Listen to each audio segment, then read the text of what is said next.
अरे पूरा बीजेपी वालन पर तेजस्वी यादव अकेले आतीन भारी और कमेंट में बतावा हो आरजेडी फैन ये पलटू के गाड़ के मारी को शरम नीतीशवा भोसरी वाला रे फेमस बा बिहार के लिट्टी चोखा उससे ज्यादा फेमस हो गई पलटी मार के पलटू चाचा। अरे नीतीशवा ते दोगला ना रहते तो तोरा के गड़िया बिहार के बच्चा हटाओ रे। तनिको शरम नीतीशवा भोसरी वाला रे।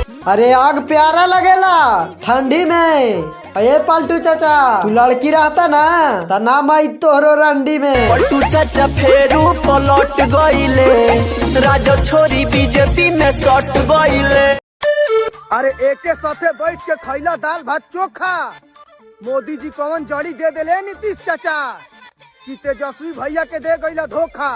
बोला बोला मोदी जी से उनकर फट गईले पलटू चाचा पलट गईले।